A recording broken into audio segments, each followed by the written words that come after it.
wie is my naaste? Is die een wat nou opstaan en les kom vat.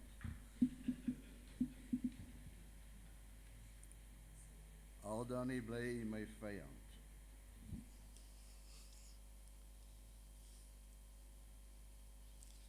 Geliefdes, baie welkom in die huis van die Here, vir diegene wat ek nog nie vanoggend gegroet het nie, welkom. Ek het dit al baie gesê, maar ek kan dit net nie help nie. Dit is maar die beste plek, die regte plek. Geselskap van die beste vriend wat jy ooit kan hê, naamlik ons Here Jesus Christus. Kom ons bid saam. Here, terwyl ons die voorreg het om rondom u woord te vergader vanoggend. U woord is vir ons 'n lamp vir ons voet, lig op ons pad. En mag ons Here, terwyl daar nog lig is in hierdie wêreld, die lig wat u aan ons toevertrou het, en dan dit ook te deel met ons naaste. Ons bid dit in Jesus naam. Amen.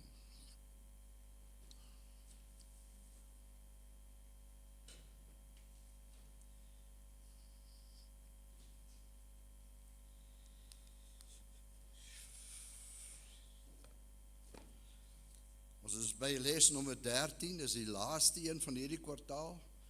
Volgende Sabbat begin ons met 'n nuwe les. En as daar nie iemand anders opdaag volgende Sabbat nie, dan vat ek weer die les volgende Sabbat. Soos vir my gesê. Dit is soos daai ou Afrikaanse woord, so gesê, so gedoen, né? Ek doen wat vir my gesê word. Geliefdes, ons opskrif, die epiloog, om Jesus en sy woord te ken. En ek wil vir u sê, geliefdes, deesdae is daar baie stemme, baie woorde wat opgaan. Ek het daar op YouTube gekyk vanoggend, 45.000 dominasies in die wêreld. Dis daarom 'n magdom van stemme. En elkeen het sy eie opinie, sy eie gedagtegang wat hy wil tuisbring by ons. En hier in die tydvak waarin ons leef, geliefdes, moet ons dit vir onsself vanmôre uitmaak.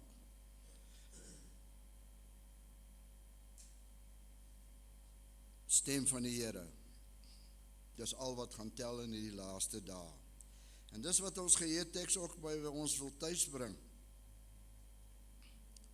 Julle ondersoek die skrifte, omdat julle meen dat julle daar in die ewige lewe het, en dit is die wat van my getuig.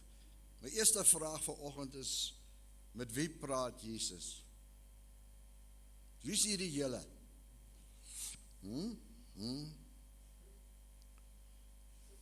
Jy moet net oppas wat jy sê, Rian, want ek gaan nou nog 'n vraag vra, né? Wat sê jy, wie is hulle? Die skrifgeleerdes, die fariseërs. Skrifgeleerdes, fariseërs. Ja. Ons gerig, ons dink ons het die waarheid, maar het ons dit reg? Is aan kerkmense gerig. Sabbatonderhouers, tienerbetalers, mense wat nie vreemd was met die woord van die Here nie.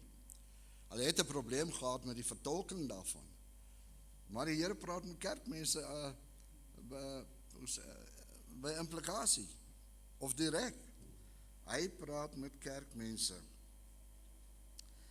Ons les sê vir ons, sowel dit is die disippels vir meer as 3 jaar saam met Jesus was die disippels nog grootliks vir die kruisiging en die opstanding onvoorbereid.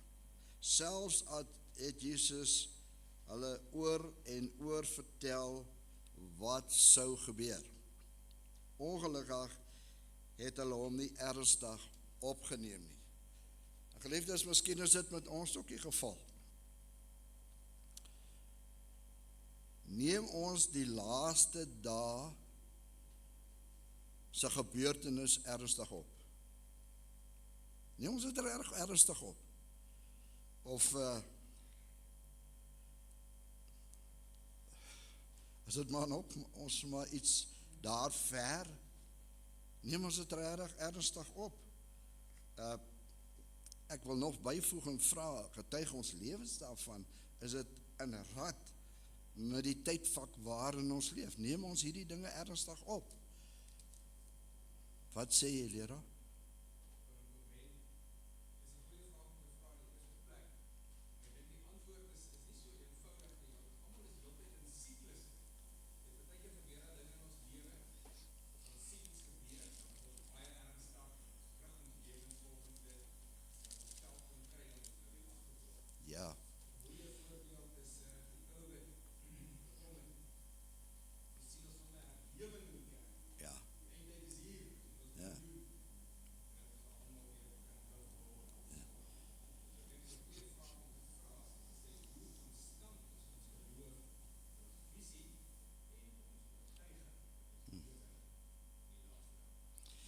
Wat ek daarby wil aansluit, leraar, is dit.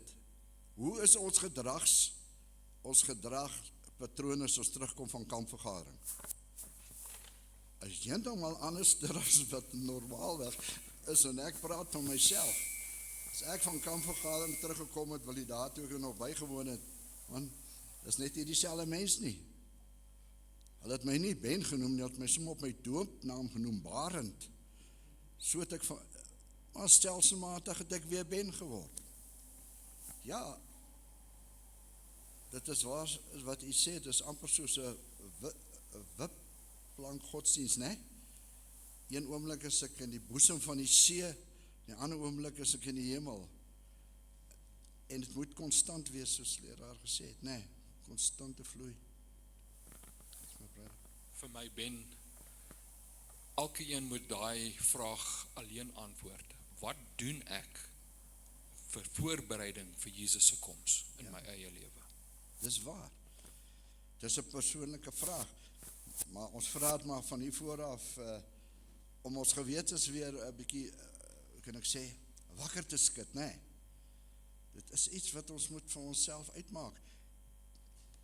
Rian het nou verwys na die reën wat geval het. Maar die Here wil die laatreëns op ons uitstort. Hy's gereed om dit te doen. Maar die volk moet gereed wees daarvoor, né? Daar is voorbereidings, net soos jy gesê het, né? Ek wil net by broer Winnen aansluit om te groei. Ek dink dit is belangrik vir ons paar dat ons hierdie jaar regtig streef as die volk van op een bladsy te kom, soos wat en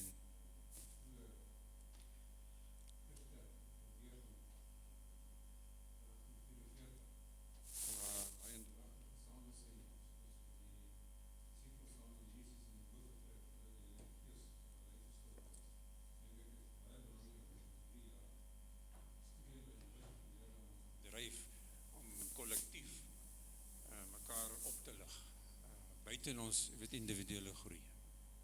Dis reg. In ander woorde, wat is ons reaksie op al hierdie dinge? Wel, die les sê vir ons het meer as net kopkennis nodig. Ons het baie meer as dit nodig.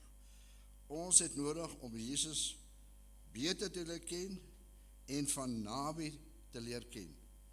Om 'n persoonlike ondervinding met hom te hê in hierdie voorbereiding, waarna ons almal uitsien. Jy weet, die gesondheidsboodskap, né?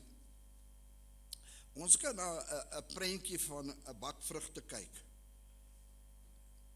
en weet dat dit gesond is. Maar om te kyk beteken nie dat daar 'n inname van daardie vrugte is nie.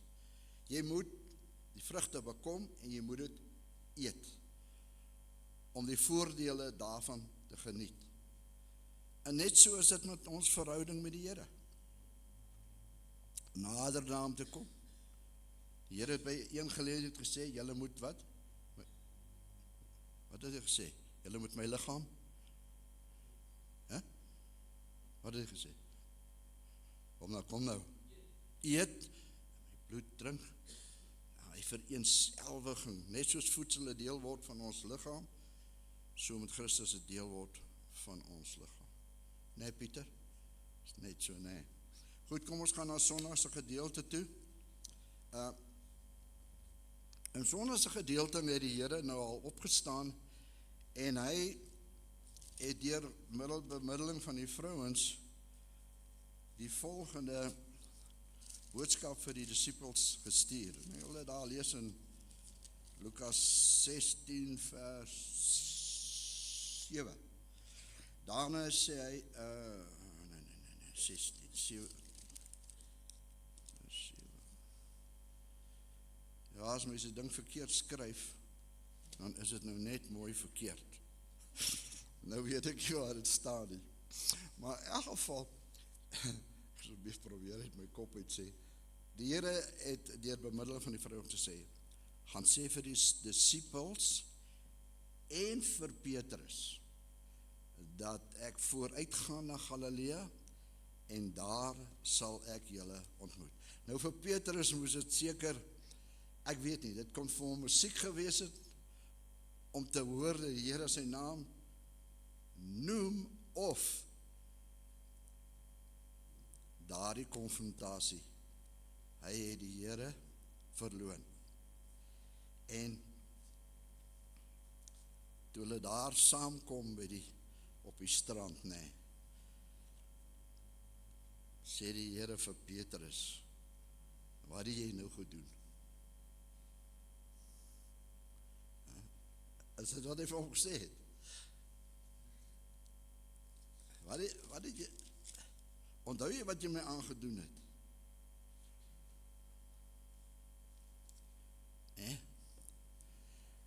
Geliefdes, hy het 3 deurtassende vrae gevra. En ek wil vanmôre vir u sê, as u naam in daardie 3 vrae insit, dan is dit nogal ontstellend. Ek het dit een keer probeer. Dit was nie maklik vir my om daarin te lees, Ben van Dijk, seun van Gert van Dijk, het jy my waarlik lief nie. Het bring 'n mens nogal tot stilstand. En maklik om van Petrus te lees, maar as jy dit nader bring, dan het dit 'n ander effek op 'n mens se lewens. Nietemin sê die Here van daai oggend, toe hulle dan klaar was met die môre ete, vra Jesus vir Simon Petrus, Simon, seun van Jona, het jy my waarlik lief? Meer as hulle almal hier. En hy antwoord, ja Here, u weet dat ek u lief het. Hy sê vir hom, laat my lammers wei. Hy vra hom 'n tweede maal, Simon, seun van Jona, het jy my waarlik lief? En hy antwoord hom, ja Here, u weet, ek het u lief. En hy sê vir hom, pas my skape op. Hy vra hom 'n derde maal, Simon, seun van Jona, het jy my lief? Petrus het bedroef geword, omdat hy hom die derde maal vra, het jy my lief? En hy antwoord hom, Here, u weet alles. U weet dat ek u lief het. En Jesus sê vir hom, laat my skape wei. Ja, hierdie is beslis nie dieselfde man wat ons ontmoet het in die verhaal voor die kruisiging nie. Hier is hy in 'n groot mate verander. Hy het nog so een foutjie gemaak later, maar nie baie. Eintlik het hy nog een gemaak in die tyd van Paulus, toe Paulus hom gekonfronteer het en van hom gesê het, luister Petrus, as jy daar by die heine is, dan gedraai jy soos die heine, jy eet saam met hulle, en jy weet, en dit en dat, maar nou laat Jakobus en Johannes daar van Jerusalem afkom, nou onttrek jy jou, en gedraai hom weer soos 'n Jood, né? Maar het is nie dieselfde Petrus nie. En Petrus was baie versigtig met sy antwoorde hierdie keer met die Here, want hy weet, hy het 'n dramatische fout gemaak. Die Here ken jou. Here sê vir hom, u weet, hy sê vir die Here, u weet alles. U kan vooruitkyk in my lewe. U weet net alles. En die Here sê vir hom, jy is reg. Want voorwaar, ek sê vir jou, toe jy jonger was, het jy jouself gegord en rondgegaan waar jy wou, maar wanneer jy oud geword het, sal jy jou hande uitsteek en 'n ander een sal jou gord en bring waar jy nie wil wees nie. En dit het hy gesê om aan te dui hoe danige dood hy God sou verheerlik. En toe hy dit gespreek het, sê hy vir hom, volg my. So, Jesus het nie vir hom gesê wat hy gedoen, maar Jesus het hom gerestoreer. Hy het hom as te ware in sy pos herstel. Hy het hom vergifnis op 'n manier aangebied sonder om iets van die verlede te sê. En jy weet, geliefdes, is baie keer die beste om die verlede te los waar dit is. Hy ding om ou koeie uit die sloot te haal, is 'n ongemaklike situasie, om die koei sommer doodskiet, once and for all. Nie die sloot uit kan kom nie. Maar Petrus het 'n gedaanteverwisseling ondergaan. Ja, baie keer is 'n mens, soos die ou mense sal sê, bietjie te groot vir jou skoene. Ek is baie keer so, Ronel. Sê goed van nie vooraf wat ek nie moet sê nie. Baie keer is ek buite orde. En vanoggend sommer my 'n paar keer vererg. Nou is ek weer kalm. Maar dis hoe ons is. Maar stelselmatig verander die Here ons. Nee, ons stelselmatig. Petrus het nie oornag dit het 'n impak in sy lewe gehad, daardie verloning en sy herstel. Maar hy het nog foute daarna gemaak. Heel wat foute. Maar hy het 'n lig geword vir die Here, né? In sy bediening. Hy was kragtadig. Dis nie sê as dieselfde Petrus wat daar op Pinkster opgestaan het nie. Nee. Daar was die middelpunt die woord van die Here, nie meer Petrus nie, né? So word ons verander. En geliefdes, ons is ook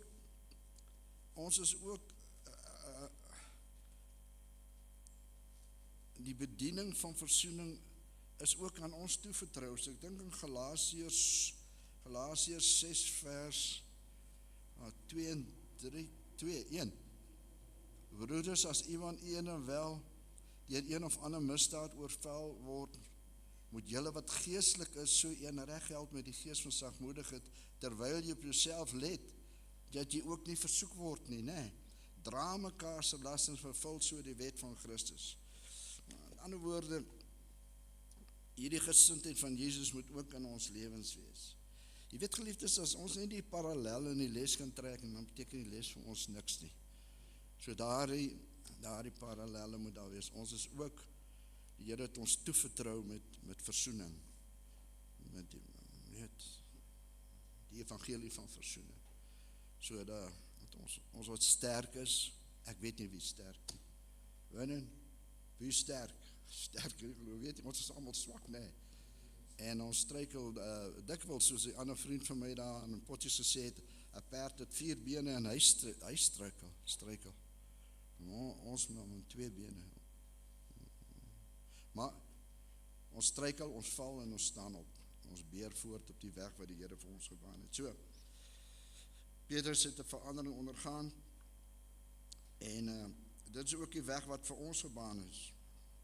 Het sê vir hierso, hy is nou nederig, né? Dit sê vir ons, daar is geen twyfel nie. Nederigheid is een van die hoogste kwalifikasies vir die bediening, want dit fokus is dan op Jesus Christus en nie op self nie. Jy onthou wat Petrus gesê het, hierdie lot, as hulle gaan my allemaal verraai, maar ek sal dit net nie doen nie. Nou is nou daar 'n klemverskywing, né? Dis nie nou meer Petrus nie, is nie nou meer Benny, is nou nie meer Werner nie, of Pieter of wie ook al nie, Ronel, dis nou Jesus, né? Dis ons fokuspunt. Dan sal ons gesindheid verander, want ons word verander deur aanskouing. In die klimaat van Jesus, sy lewe, daarna te kyk, verander ons. En die vraag is hierso, waarom is nederigheid so belangrik? Vir enige wat graag die Here wil leer, ken. Wat sal jy sê? Is dit belangrik om nederig te wees? Hoe sê? Leer. Gesien? Die eie kop. Rian, jy kom ook met al die regte antwoorde deesdae. Jy spandeer seker heel wat tyd daar om die woord van die Here, né? Moenie skaam wees, jy sê ja. Ja, ek dink Rian het dit klaar gesê. Ja. As ons nie nederig is, kan ons nie leer nie. Ja. En jy moet nederig wees, eintlik om gehoorsaam te wees aan die wet. En Jesus sê, leer van my, want ek is sagmoedig en nederig. So ons het 'n voorbeeld en ons weet waarna om te gaan. Dis nie vir ons vreemd hierdie dinge nie. Maar Jesus het van daardie vraag gevra. En dit het my nogal laat dink oor die vraag. As ons kyk na Johannes 21:20-22, so nou is 'n bietjie daar oud is. Die Here sê vir hom, laat my lammers wy.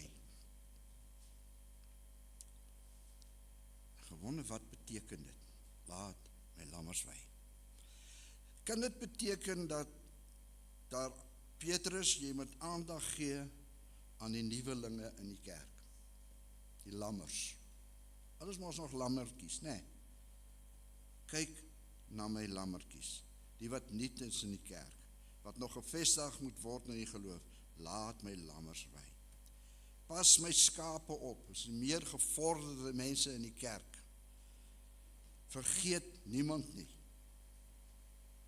Moenie die ou gevestigde lidmate vergeet nie, Petrus, Ben, en wie ook al. Laat my skape wy. Laat my skape wy. Moenie die ou gevestigde skape vergeet nie. Kyk ook om na hulle, né? Dit was Petrus se hoe kan ek my nou uitdruk? Wat die Here van ons sy missie is om te sien na die lammers, die skape en die gevestigde lidmate, die wat al oud en klaar is soos ek. Miskien nog nie klaar nie, probeer nog.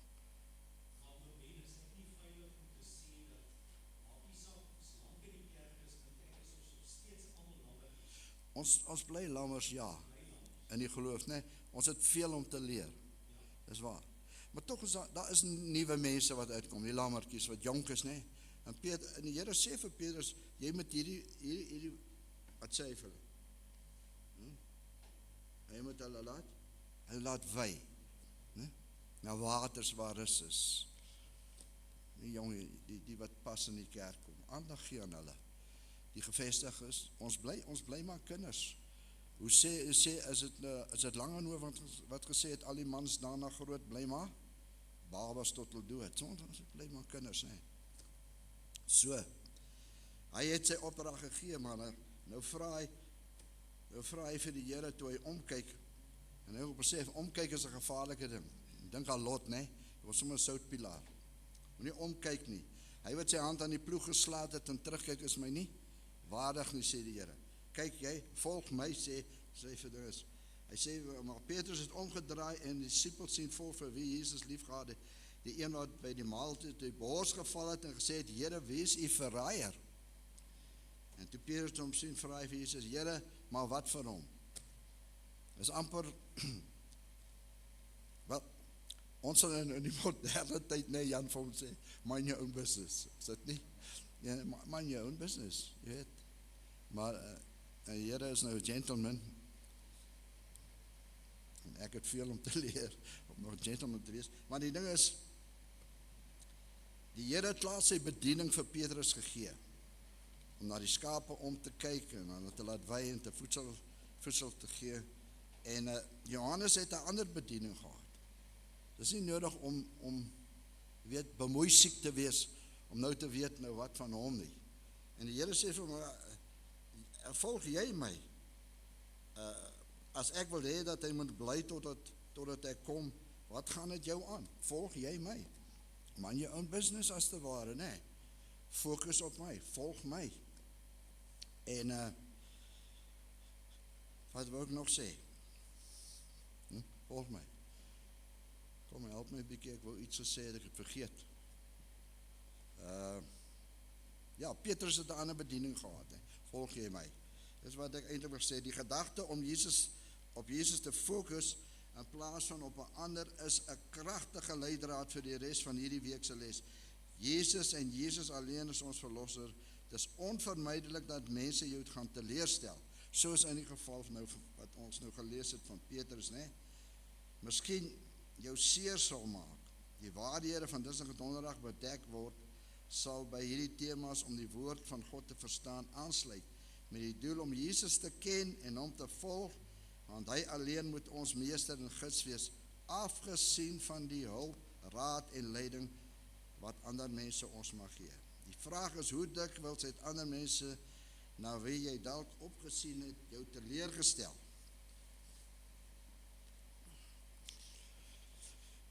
Nou, wil jy nie praat nie, nee.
Natuurlik, 'n muntstuk het twee kante.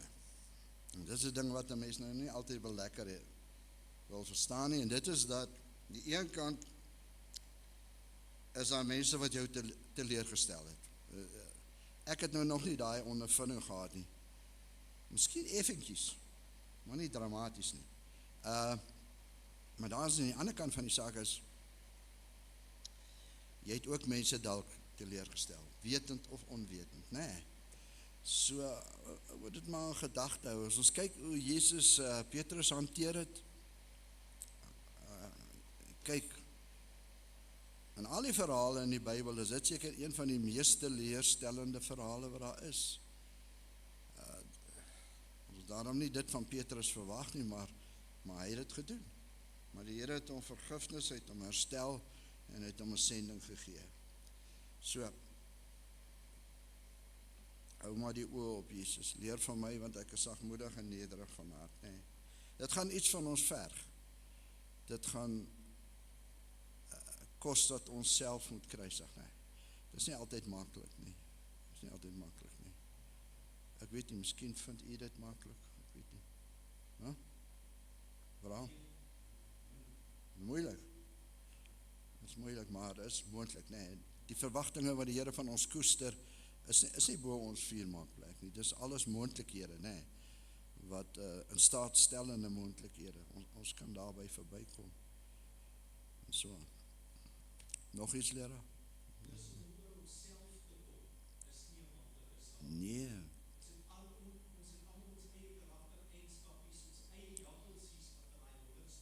Ja.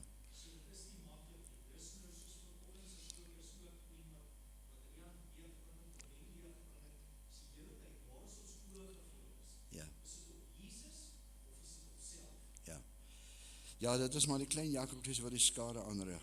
En mense ou in die oggende daar in die spieël kyk, en lyk ou vir ou self daarom nou nie te sleg nie, nee. 'n Mens kraak nie jouself af nie. Jy sien nou wel daar 'n rimpel of twee wat bygekom het, en jy wonder wat er nou gebeur.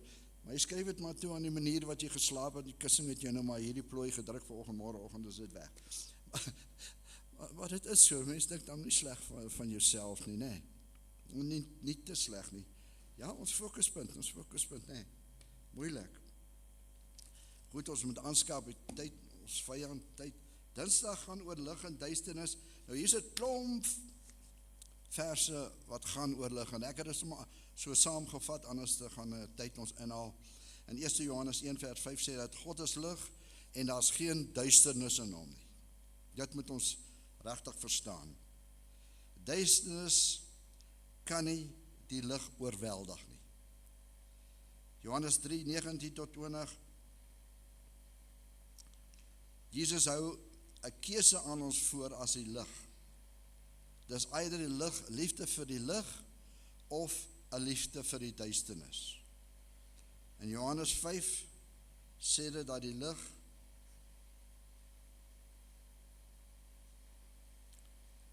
kan nie sien wat ek geskryf het nie. Johannes 8 vers 12 is Jesus is die lig, as hom volg is daar lewe. Johannes 9, die lig is vir 'n bepaalde tyd. Die lig gaan nie altyd daar wees nie. Nie altyd daar wees. Johannes 11, 9 vers 10, kies nou die lig. Johannes 12, nog 'n klein tydjie is die lig. Wandel daarin, sodat die duisternis julle nie oorweldig nie. En dit was nogal vir my ietsie om te dink dat die lig gaan nie altyd daar wees nie. Maar ek kan nou nie dink waar dit in die Bybel staan nie, maar iewers staan dit dat julle sal die land deurreis van oos na wes, van noord na suid, en na soeke na die woord van die Here, en julle sal dit nie vind nie. Vandag gaan tye kom, jy weet die verlede speel maar in die toekoms ook weer af, né? So daar gaan tye kom wat die woord van die Here skaars word. Skaars is, ek luister na 'n man wat praat oor geld, en hy sê dat in die ryke lande, nou die rykste lande waar die hoogste besoldiging, die mense die hoogste besoldiging kry, is Switserland, Noorwe en Swede, en dan is dit Australië en Nieu-Seeland. Daar waar die mense topsalarisse kry, krimp godsdienstige aktiwiteite ook. Daar's in lande waar 80% van die mense sê nee, godsdienst het geen impak op hulle nie. Daar's alreeds so 'n skaarste van lig in die wêreld. Dit vervlou en dis gaan net daar wees vir 'n beperkte tyd. Nooit kan 'n mens van self 'n kennis van die hemelse opdoen nie. Hoogstens van die hemel is dit, wat kan jy doen? Dieper as die doderyk, wat kan jy weet? Dit staan in Job. Net die gees van aanneming kan die diep dinge van God aan ons openbaar, wat die oog nie gesien en die oor nie gehoor het nie, en die hart van die mens nie opgekom het nie, maar God het dit aan ons geopenbaar. En dit is ook so, geliefdes, wanneer ons vroeg opstaan, die van die wat goed opstaan, die dag breek nie net skielik is daar lig nie. Dis geleidelik, né? Geleidelik word dit al hoe ligter en ligter en ligter. En so is dit ook in ons lewens, wanneer ons tyd saam met die Here spandeer, né? Is daar 'n toename in lig. Al hoe meer lig, né? Maar ons moet tyd saam met die Here spandeer. Hoe reageer jy op waarhede wat op jou tone trap teenoor hoe jy op daardie waarhede behoort te reageer? Is ook vir my nogal 'n vraagie in ons les wat uitkom. As ons kyk na Johannes 8, hoe die godsdienstige leiers gereageer het, hulle te doen met eie belang en tradisie. En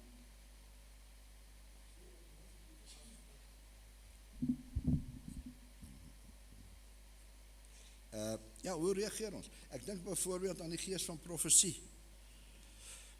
Toe hy eerste gedeelte, Ronel gelees, getuienisse deel 1.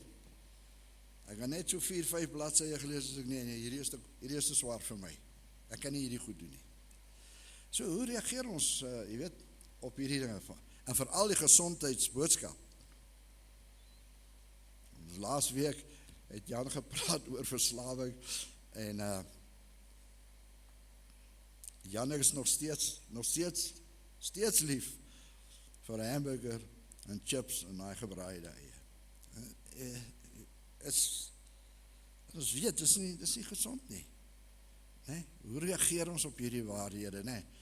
Om nie eens te praat van kernwaarhede, dinge soos die Sabbat en 10de betaling en wat nog? Wat is dan nog wat ons pla? Weet nie, wat pla? Nou, dat is maar dinge wat ons partykeer van hier vooraf op hoor, nee? Man, wip ons onsself, hoe is hy uitdruk en ons trek ons stert aan 'n krul, nee? En ons is ergerlik. Soos daar in Witbank, bly leraar hou vir my kyk. En ek sê vir my vrou, hoor jy nou by die predikant iets gaan sê van my? Sy sê, kom ek sê, bly vir my kyk. Alles wat hy sê is waar, maar ek voel anders. Dis met my wat hy praat, nee. Ja, geliefdes, dit is nie so. Geliefdes, ons moet gou aanstap. Eintlik hierdie lesse is so omvattend, ons het eintlik 2 ure nodig, nee. Woensdag gaan oor die teologie van bo en benede. Ek wil hierdie graag lees. Die definisie van bo lyk so. Daar het 'n man na Jesus toe gekom en gevra dat hy sy kind moet gesond maak, maar hy het voorwaardes gehad. Hierdie man het na Jesus, die lig van die wêreld, gekom, maar hy het reeds besluit om net te glo as Jesus sy kind sou gesond maak. Ons kan sê dat hierdie man se teologie 'n teologie van benede was. Teologie van benede stel reëls op en bepaal standaarde vir God en sy woord, menslike idees, so foutief en beperk en subjektief as wat dit ook dan kan wees, word die finale autoriteit van hoe mense die woord van God interpreteer. Wat 'n gevaarlike slaguister om in te trap. Die Engelse mense sal sê is my way. En as iemand, ek het al vir verskeie mense gesê, veral van my familie, kyk van jou familie kan jy sommer reg praat. As hulle eers begin met 'n ja, maar ek sien dit so, ek sê, as jy met daai woorde begin, dan dwaal jy. Jy begin nie so nie, jy moet sê, daar staan geskrywe. So, daar is godsdienste wat my way is. Dit is van hieronder. Dan is daar in teenstelling Daarmee reageer teologie van bo eerstens met geloof in God en sy woord. Wanneer die Bybel deur geloof aanvaar word, word dit selfs die interpreteerder. Die wêreldbeskouing van die skrif eerder as die filosofie van die hede is die gids om die skrif te verstaan en te interpreteer. Menslike sieninge moet onderhewig en ondergeskik wees aan die woord van God en nie andersom nie. Dit is God's way, né? So, daar moet 'n reaksie by die mense wees. Wat kies ons? Josia het gesê, kies julle vandag wie julle wil dien, maar ek en my huis, ons sal die Here dien, né? Om God se woord te hoor is meer as 'n passiewe inname van inligting. Dit beteken ook om God se wil te doen. In hierdie hoor en doen van God se woord is betuiging van liefde vir hom. As iemand my liefhet, sal hy my woord bewaar en my Vader sal hom lief hê en ons sal na hom toe kom en by hom woning maak. So die fondasie van doen is die liefde. Ek dink aan 1 Korintiërs, al sou ek die taal van engele spreek en ek het nie die liefde nie, wat sou het my waard? Al sou ek al die kennis hê, langtyd profesie kan uitlê, al die goeders kan doen en ek het nie liefde nie, en my niks baat nie.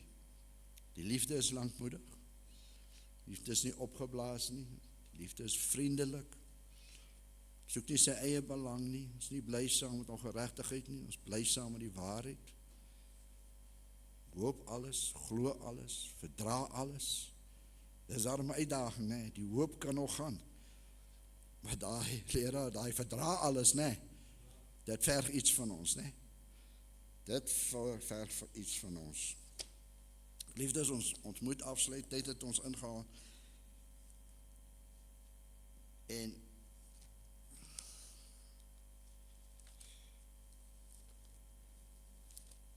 daarna se gedeelte gaan, die geheim is om altyd met Jesus verbind te wees. Hy is die woord van God, die brood van die lewe, die lig van die wêreld, die deur vir die skape, die goeie herder in die opstanding en die lewe, die weg, die lewe en die ware wynstok. Die lede van die Godheid en hulle woord, die Bybel is soos magnete, en indien daar nie weerstand teen hulle gebied word nie, sal hulle ons nader trek en na hulle toe. Die stem van God praat met ons deur sy woord, en daar is baie stemme wat ons sal hoor, maar Jesus het gesê dat ons moet oppas vir wat hulle sê. Hier is die Christus, of daar is die Christus, nee, Matteus 24. Hoe sal ons dan weet dat hulle nie die waarheid het nie, as ons nie alles met die skrif vergelyk nie? En dan moet ons eie siening met die woord van God vervang. Terwyl dat tyd is, geliefdes, wil ek Johannes 15 gou lees. Ek is die ware wynstok en my Vader is die landbouer. Elke loot wat in my nie vrug dra nie, neem my weg, en elke loot wat vrug dra, die maak hy skoon, sodat dit meer vrug kan dra. Julle is alreeds rein deur die woord wat ek tot julle gespreek het. Bly in my soos ek in julle. Net soos die loot geen vrug kan dra van homself nie, is dit nie in die wynstok bly nie, so moet julle ook nie. So is julle ook nie as julle nie in my bly nie. Ek is die wynstok, julle die lote. Wie in my bly en ek in hom, hy dra veel vrug. En sonder my kan julle niks doen nie. As iemand in my nie bly nie, word hy uitgewerp soos die loot en verdroog. En hulle maak dit by mekaar en gooi dit in die vuur en dit verbrand. As julle in my bly en my woorde in julle, sal julle vra net wat julle wil hê, en julle sal dit verkry. Hier is my Vader verheerlik, dat julle veel vrug dra, en julle sal my disippels wees. Soos die Vader my lief het ek julle ook lief gehad. Bly in hierdie liefde van my. As julle my gebooie bewaar, sal julle in my liefde bly, net soos ek die gebooie van my Vader bewaar het, en in sy liefde bly. En dit het ek vir julle gesê, dat my blydskap in julle kan bly, en julle blydskap volkome kan wees. Dit is my gebod, dat julle mekaar moet lief hê, net soos ek julle lief gehad het. Liefdes, as ons daarby bly, dan het ons 'n verbintenis met die Here. Dis ons laaste les vir hierdie kwartaal. Ons het baie dinge geleer. In volgende kwartaal gaan ons nog meer dinge leer. Meer lig, né? Maar ek wil afsluit met Johannes 1 vers 14. En die woord het vlees geword en onder ons gewoon. En ons het sy heerlikheid aanskou. Heerlikheid van die enige gebore wat van die Vader kom, vol van genade en waarheid. Mag die Here u seën, Here, op u weg wat u bewandel, die weg van Jesus. Kom ons bid saam. Vader, u is die weg en die waarheid en die lewe gestuur. En vanmôre wil ons weer eens, Here, vasklou in die gedagte dat sonder u kan ons niks doen nie. U is die wynstok, ons is die lote. Help ons, Here, om hierdie verbintenis met u 'n realiteit te maak in ons lewe, aan te gryp, vas te klou, in die hand nie te los nie. Terwyl ons, Here, wagtend is op die laaste stuiptrekkings van hierdie wêreldse geskiedenis, bid ek u toe. Here, berei ons voor om u in vrede te kan ontmoet. Mag ons langs ons pad waar ons wandel, ons naaste aanskou, in sy nood, in sy roeping na geregtigheid, sy verlange na 'n dak oor 'n kop, gekleed te wees, voedsel te geniet, dat ons ook, Here, ons hand sal uitreik en die gesindheid van Jesus ten alle tye sal openbaar. Ons vra dit, Here, in sy naam alleen. Amen.